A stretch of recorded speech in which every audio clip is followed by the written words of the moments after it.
just miss him, and he'll never be replaced. I don't think any of us will ever get over this.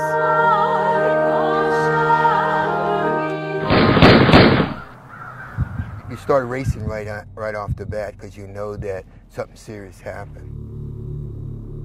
We will not allow these crimes, as heinous as they are, to define this city.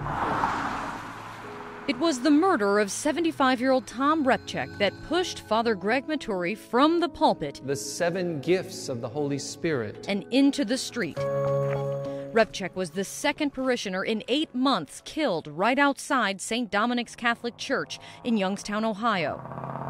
It's a serious situation. 2 people have been murdered, and from your congregation? Just from my congregation. Youngstown faces similar challenges as other Rust Belt cities.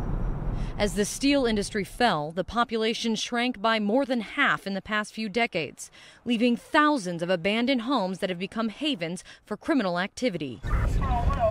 Jimmy Hughes has been a cop for more than 30 years. Today, he's the police chief in Youngstown and says urban blight is a huge factor in the city's crime. When the house burglaries happen, they break into one house, they're stashed stolen property in some of these vacant homes. Some of the prostitutes that we have in some of the neighborhoods, they use the vacant homes for their, street hotels.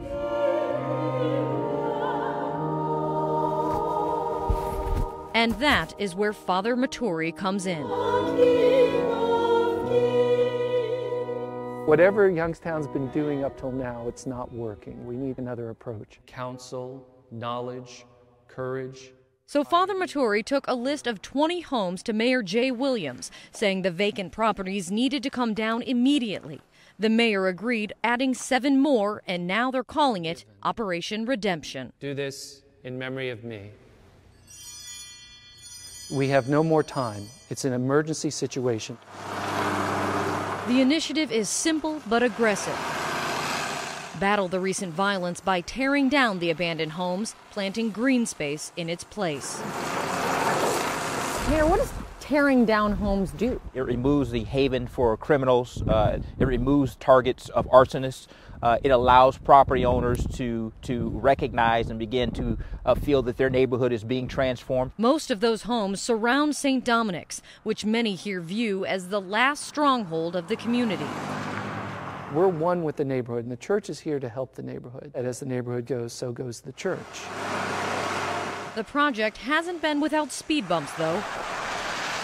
It cost the city about $3,000 or more to demolish each home, and federal red tape has slowed the process. All the while, some fear nothing is going to turn this situation around. I commend Father, and I hope what he's doing will help, but I don't see it getting better. And Father Maturi says that is his biggest battle yet.